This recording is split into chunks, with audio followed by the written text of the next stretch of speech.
నమస్తే, శ్రీ మాత్రే నమః, శ్రీ గురుభ్యో నమః. అయితే 2025 మనం కొత్త సంవత్సరంలోకి అడుగు పెడుతున్నాము. పేరున ప్రతి ఒక్కళ్ళకి మా ఛానల్ తరపు నుంచి ప్రేక్షకులకు నూతన సంవత్సర శుభాకాంక్షలు. నమస్తే. అయితే ఇప్పుడు మనకి అందరూ అనుకుంటున్నారు, ప్రముఖ జ్యోతిషులు, ప్రముఖ పండితులు అందరూ ఏం చెప్తున్నారంటే షష్టగ్రహ కూటమి వస్తోంది అని. దానివల్ల ఏం జరగబోతోంది 2025లో, ఎప్పుడు వస్తుంది, అది వచ్చి ఏం చేస్తుంది, అసలు ఈ గ్రహ కూటమి అంటే ఏంటి, దానివల్ల ఎవరికి నష్టాలు ఎవరికి లాభాలు అనే అంశాన్ని కనుక మనం పరిగణలోకి తీసుకున్నట్టయితే చాలా విషయాలు ఉంటాయి.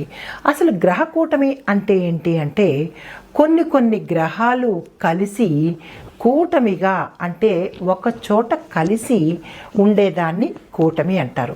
ఒక్కొక్కసారి అంటే కొన్ని సంవత్సరాలకి, 4 సంవత్సరాలకి, 5 సంవత్సరాలకి, ఇలా కొన్ని సంవత్సరాలకి ఈ గ్రహాలు ఖగోళ శాస్త్రంలో చలనం అవుతూ, అంటే తిరుగుతూ ఒక్కొక్క చోట కొన్ని రాశుల దగ్గర కూటమిగా, అంటే ఒక చోట స్థిరపడిపోయి ఉంటాయన్నమాట. అలా ఒక్కొక్కసారి పంచగ్రహ కూటమి, అంటే 5 గ్రహాలు కలుస్తూ ఉంటాయి. ఒక్కొక్కసారి సప్తగ్రహ కూటమి, ఒక్కొక్కసారి షష్టగ్రహ కూటమి. ఇట్లాగా ఎన్ని గ్రహాలైతే మనకి కలిసి ఒక చోట నిలుస్తున్నాయో ఆ నిలిచేట దాన్ని మనము కూటమి అంటాము. అయితే ఈసారి 2025 సంవత్సరంలో మనకి మార్చి 29వ తారీఖున కొన్ని గ్రహాలు కూటమిగా ఏర్పడుతున్నాయి. అయితే ఈ కూటమి దీని పేరు ఏంటి అంటే, ఈ సంవత్సరంలో జరిగే కూటమి పేరు షష్టగ్రహ కూటమి. అంటే 6 గ్రహాలు కలిసి ఒక చోట కూటమిగా, అంటే ఒక చోట కలిసి ఉంటున్నాయన్నమాట. అయితే ఇది చాలా అరుదైన సంయోగము. ఒక్కొక్కసారి ఇన్ని గ్రహాలు కలవడం అనేది చాలా గ్రేట్ అన్నమాట. అసలు చాలా తక్కువగా కలుస్తూ ఉంటాయి. కొన్ని సంవత్సరాలకి తప్ప ఇలాంటి అరుదైన సంయోగము జరగదనమాట. 2 గ్రహాలు కలవడం అనేది మనకి సామాన్యం. అది అయితే ఇది ఒక ప్రత్యేకమైన శక్తిని ఆయా గ్రహాలకు అందిస్తూ ఉంటుంది. ఆయా గ్రహాలలో ఉండే రాసులకి వాటి యొక్క ఫలితాలు, శుభ ఫలితాలు కావచ్చు, అశుభ ఫలితాలు కావచ్చు, కొంతమందికి మిశ్రమ ఫలితాలు కూడా గోచరిస్తూ ఉంటాయి. అయితే ఇది జీవన విధానం మీద, ఖగోళంలో జరిగే ఈ క్రియ వల్ల మన జీవన విధానం మీద ఎలా ఉంటుంది, తర్వాత ప్రపంచ స్థాయిలో ఇది ఒక చోట ఒక ప్లేసు అని కాకుండా ప్రపంచ స్థాయిలో ప్రతి మనిషి యొక్క జీవనంలో ఎలా ఉండబోతోంది, తర్వాత ఈ కూటమి వల్ల ఆర్థికపరమైన వ్యవస్థలు ఏమైనా అతలాకుతలమవుతాయా, లేదు అంటే వాతావరణ పరిస్థితుల్లో ఏమైనా మార్పులు జరుగుతాయా, లేదు అంటే కనుక రాజకీయాల్లో, ఇంకా చూస్తే కనుక వ్యక్తిగతంగా ఏమైనా మార్పులు కానీ, ప్రత్యేకంగా చెప్పుకునే ప్రమాదాలు కానీ, ఉత్పాతాలు కానీ, ఇలా ఏం జరగబోతున్నాయి అనే ఉత్కంఠత మనకి చాలా ప్రతి ఒక్కరిలోనూ కలగబోతోంది. అయితే ఈ షష్టగ్రహ కూటమి మనకి 2025 సంవత్సరంలో మార్చి 29న మీనరాశిలో జరగబోతోంది అనమాట. మీనరాశిలో ఈ కూటమి ఏర్పడుతోంది కాబట్టి ఆ మీనరాశి వారికి ఎలా ఉండబోతోంది, తర్వాత ఆయా గ్రహాల వాళ్ళకి, ఆయా రాశులు అంటే ఏ గ్రహాలు ముందుగా కలుస్తున్నాయి అనే అంశం కనుక మనం పరిగణనలో తీసుకుంటే సూర్యుడు, చంద్రుడు, తర్వాత బుధుడు, శుక్రుడు, రిపీట్, సూర్యుడు, చంద్రుడు, బుధుడు, శుక్రుడు, శనేశ్వరుడు, రాహు, ఈ 6 గ్రహాలు మనకి ఒక చోట కలవబోతున్నాయి. అది ఎప్పుడు జరిగిందంటే మీనరాశిలో ఈ గ్రహ కూటమి అనేది ఏర్పడుతోంది. అయితే వీటి వల్ల మనకి ఎట్లాంటి ప్రమాదాలు కానీ ఎట్లాంటి మంచి కానీ జరగబోతోంది అనేది ఒక్కొక్కటిగా విశ్లేషణ చేసుకుందాము. ఒక్కొక్క రంగం వారికి ఎట్లా ఉండబోతోంది అనేది కూడా విశ్లేషణ చేద్దాము. అయితే ముందుగా కనుక తీసుకున్నట్టయితే వ్యక్తిగత పరిశీలన తీసుకుందాము. అంటే జనజీవనానికి ఎలాంటి పరిస్థితులు ఇవ్వబోతోంది అంటే కనుక మనం ముందుగా తీసుకున్నట్టయితే ఉద్యోగస్తులకు విద్యార్థులకు కనుక చూసుకున్నట్టయితే కనుక విశేషమైన ఫలితాలు ఇది ఇవ్వబోతోంది. ఈ విశేషమైన ఫలితాలు ఎలా ఇస్తోంది అంటే విద్యార్థులకు కనుక చెప్పుకున్నట్టయితే వీరు ఏ రంగంలో అంటే ప్రత్యేకించి కొత్త కొత్త ఎగ్జామ్స్ రాయాలన్నా, విదేశాలు వెళ్ళి చదువుకోవాలన్నా, వాళ్ళు ఏ పని తలపెట్టాలన్నా విద్యార్థులకు చాలా చక్కని మంచి శుభ ఫలితాలను తీసుకురాబోతోంది. అయితే తర్వాత ఉద్యోగస్తులకు ఎలా ఉండబోతోంది అంటే కనుక అంటే ఓవరాల్గా చూద్దాము. ఒక్కొక్క రంగం వారికి ఎలా ఉండబోతోంది చూసుకుని తరువాత ఒక్కొక్క రాశికి దీని పరిణామాలు ఏంటి అనేది కూడా విశ్లేషణ చేద్దాము. తదుపరి ఉద్యోగస్తులకి ఎట్లా ఉండబోతోందంటే వీరికి అన్ని అంటే ఈ ఉద్యోగంలో ఉండే ఏ రంగంలో ఉన్న వాళ్ళకైనా ప్రైవేట్ ఉద్యోగస్తులు కావచ్చు, గవర్నమెంట్ ఉద్యోగస్తులు, ఐటీ రంగంలో ఉన్నవాళ్ళు, ఇలా ఎవరైతే ఉద్యోగాలు చేస్తున్నారో వారందరికీ కూడా చాలా చక్కని శుభ ఫలితాలను ఈ షష్టగ్రహ కూటమి అందిస్తుందన్నమాట. అంటే ఈ 6 రాసులు కూడా వారికి చాలా అనుకూలంగా ఉండి ప్యాకేజీలు పెరగడము, శుభవార్తలు వినడము, చక్కని ప్రమోషన్స్ రావడము, పర్మనెంట్ ఉద్యోగాలుగా స్థిరపడము, విదేశాలు వెళ్ళడము, అన్ని రకాలుగా వాళ్ళకి అంటే వస్తువాహనాలు కొనుక్కోవడము, గృహాలు కొనుక్కోవడము, అన్ని రకాలుగా చాలా చక్కని శుభ పరిణామాలు ఈ 6 గ్రహాల వాళ్ళు ఉద్యోగస్తులకి అందిస్తున్నారు. అయితే తదుపరి మిగతా వాళ్ళకి ఎలా ఉండబోతోంది అంటే కనుక శుభకార్యాలు చేయడము అంటే వివాహం కాని వారికి వివాహాలు అయ్యే యోగ్యము, సంతానం కోసం ప్రయత్నం చేసే వాళ్ళకి సంతానం అవ్వడము, తరువాత కుటుంబ పరంగా కనుక చూసుకున్నట్టయితే కనుక కుటుంబ వాతావరణంలో గతంలో కనుక మనకి అల్లకల్లోలంగా ఉండడము, అన్యోన్యత లోపించడము, విపరీతమైన కొట్లాటలు తగాదాలు జరగడము, ఒక్కొక్కసారి కుటుంబం విచ్ఛిన్నం కావడం కూడా జరిగే పరిస్థితులను గోచరించేది. కానీ ఈ షష్టగ్రహ కూటమి వల్ల అందరికీ అన్యోన్యతాభావం ఏర్పడము, ఒకళ్ళకొకళ్ళు ప్రేమాస్పదాలు ఆప్యాయతలు కలగడము, కుటుంబంలో చక్కని వాతావరణం ఏర్పడము, అనారోగ్యంగా ఉన్న వాళ్ళకి ఆరోగ్య సూచనలు కనబడము, ఇలాగ ఒకటేంటి అన్ని రకాలుగా సంతానపరంగా అంటే సంతానంతో కూడా మనకి చక్కని ఫలితాలు ఏర్పడము, బంధుమిత్రులతో కానీ లేదా సంఘంలో కానీ గౌరవ మర్యాదలు పొందడము, ఇలాగా మనకి కుటుంబ పరంగా చూసుకున్నట్టయితే కనుక ఈ షష్టగ్రహ కూటమి వల్ల కుటుంబ పరంగా బాగుంది, ఉద్యోగస్తులకు బాగుంది, విద్యార్థులకు కూడా చాలా చక్కని యోగదాయకము. తరువాత మంచి మంచి వస్తు వాహనాలు కొనుక్కోవడం కానీ, భూమి గృహాలు ఇళ్ళు కొనుక్కోవడము, పెండింగ్లో ఉండిపోయిన పనులు అవి ఈ షష్టగ్రహ కూటమిలో చక్కగా చకచకా చేసేసుకోవడము, మానసిక శాంతి పొందడము, ఒత్తిడుల నుంచి దూరంగా ఉండడము, ఒక ప్రశాంత వాతావరణాన్ని ఈ షష్టగ్రహ కూటమిలో మనము పొందబోతున్నామన్నమాట. అయితే ఇప్పుడు వ్యాపారస్తులకు ఎలా ఉండబోతోంది చూద్దాము. గతంలో కనుక ఏ వ్యాపారస్తులైనా తీసుకోండి, పారిశ్రామికంగా కానీ వాణిజ్యంగా కానీ మామూలు చిన్న చిన్న వ్యాపారులు కానీ అంటే టీ కొట్టు బడ్డీ కొట్టు వ్యాపారం దగ్గర నుంచి పెద్ద పెద్ద ఇండస్ట్రీస్ వరకు కూడా వీరికి చాలా చక్కని అనువైన కాలము ఈ షష్టగ్రహ కూటమి అన్నమాట.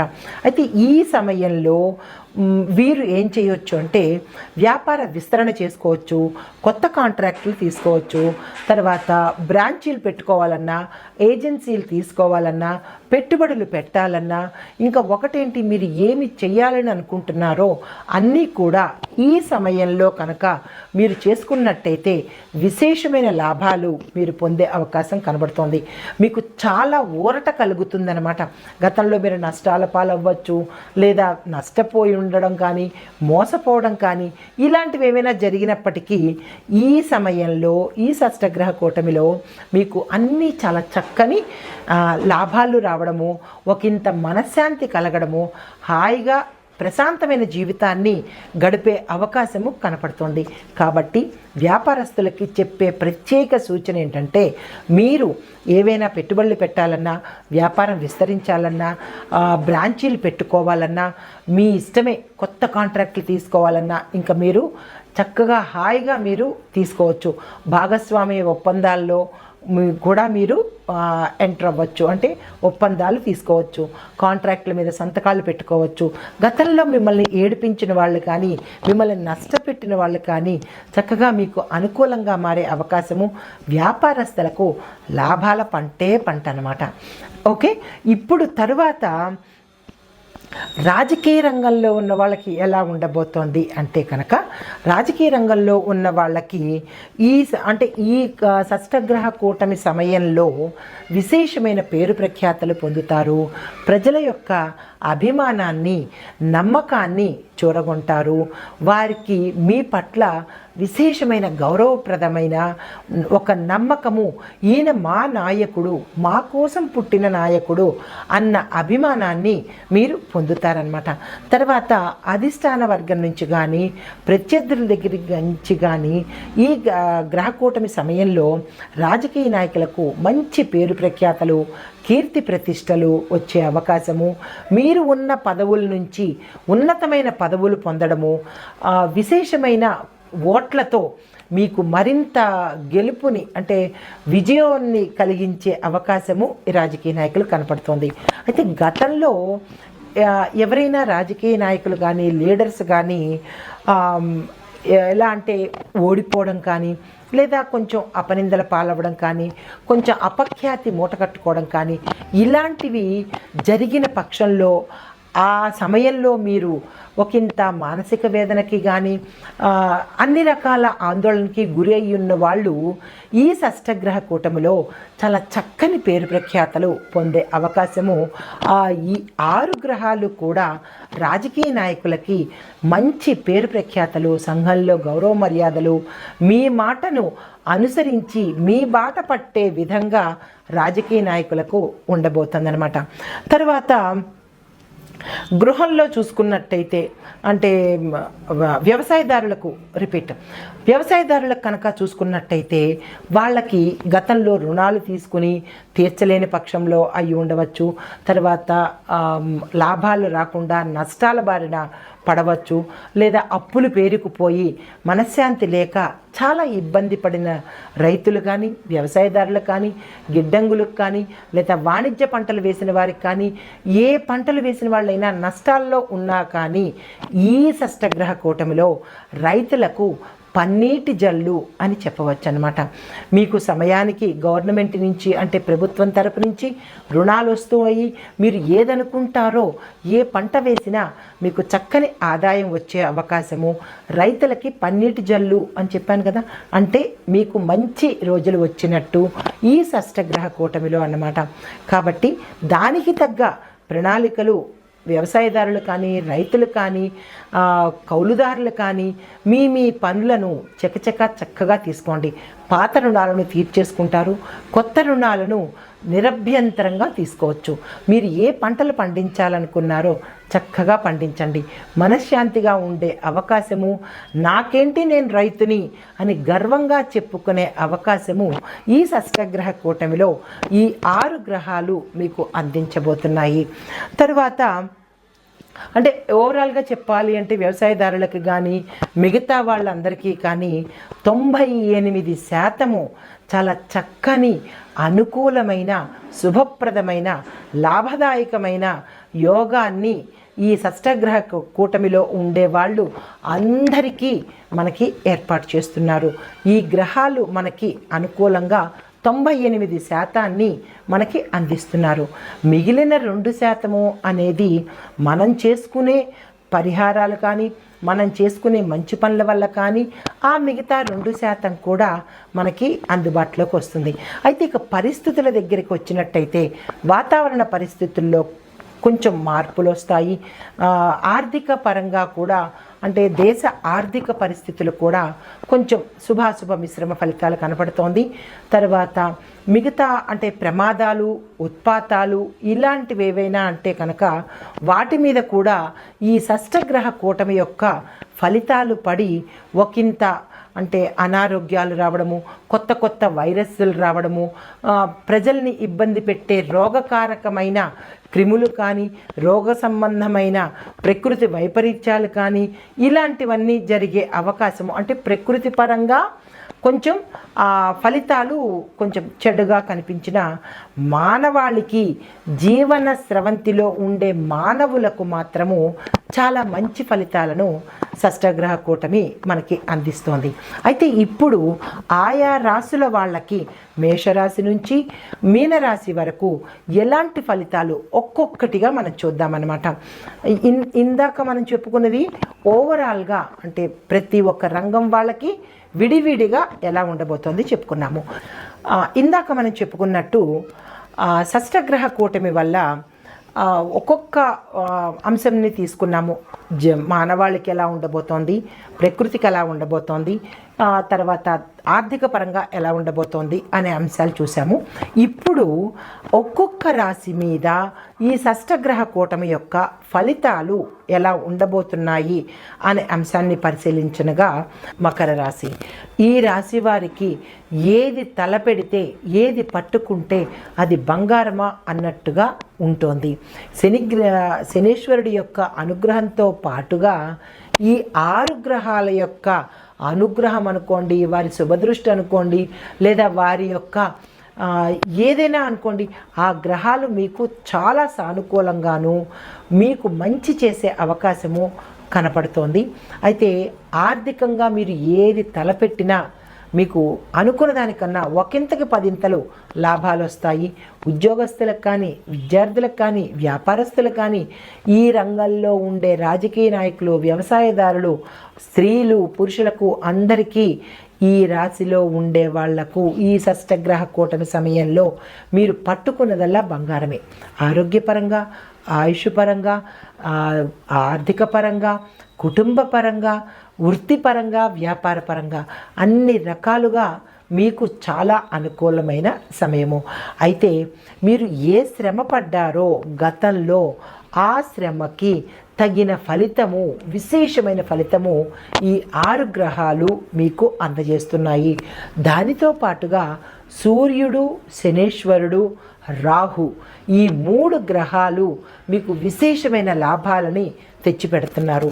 కాబట్టి మీరు ఏ పని తలపెట్టాలన్నా, ఇల్లు కొనుక్కోవాలన్నా గృహయోగం ఉంది, వాహన యోగం ఉంది, భూయోగం ఉంది, ఇంకా మీకు అన్ని రకాల యోగాలు ఈ సమయంలో మీకు కలగజేస్తున్నారు. తర్వాత శుభకార్యాల సమయంలో మీరు ఆగిపోయినవి ఇప్పుడు మళ్ళా తిరిగి చేసే అవకాశం కనపడుతోంది. సంతానపరంగా కూడా మీకు విశేషమైన కీర్తి ప్రతిష్టలు వస్తున్నాయి. తర్వాత ఈ రాశిలో ఉండేవారికి సంఘంలోనూ, కుటుంబంలోనూ, ప్రజలలోనూ కూడా గౌరవ ప్రతిష్టలతో పాటు ఏ రంగంలో ఉన్న వాళ్ళకైనా గౌరవ మర్యాదలతో పాటు సన్మానాలు, సత్కారాలు, గౌరవాలు జరిగి విశేషమైన పారితోషికం ఇచ్చే అవకాశం కనపడుతోంది. ఆకస్మిక ధనప్రాప్తి, వస్తుప్రాప్తి, వాహన ప్రాప్తి కూడా కనపడుతోంది. ఇంత చెప్పడం ఏంటి, మకర రాశి వాళ్ళకి ఈ షష్టగ్రహ కూటమి సమయంలో బంగారం అంటే లోహం బంగారం కాదు, మీరు ఏది పట్టుకుంటే అది బంగారం అన్నమాట. కాబట్టి ఈ సమయాన్ని అస్సలు వృధా చేసుకోకండి. మీరు ప్రత్యేకంగా కృతజ్ఞతలు చెప్పవలసింది ఎవరికో తెలుసా? శని భగవానుడికి మీరు తప్పనిసరిగా కృతజ్ఞతలు చెప్పుకోవాలి. ఎందుకు అంటే ఆ స్వామి మీకు అన్ని రకాలుగా అనుకూలతను ఇస్తున్నాడు, లాభాలను ఇస్తున్నాడు, ఆయుష్ని ఇస్తున్నాడు, ఆరోగ్యాన్ని కూడా ఇస్తున్నాడు.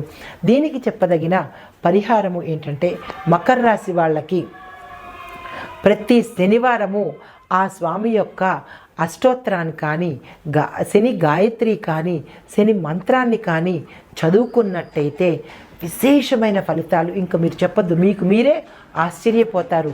నేనేనా నాకేనా అన్నంత ఆశ్చర్యానికి గురి చేస్తాడు ఆ శని భగవానుడు అనమాట. కాబట్టి మీరు ఈ పరిహారాలు తప్పనిసరిగా చేయండి. మొదటిది శనేశ్వరుడి మంత్రం చదువుకోవడము, శని గాయత్రి చదువుకోవడము, తర్వాత నవగ్రహ ఆలయాలను తప్పనిసరిగా సందర్శించండి.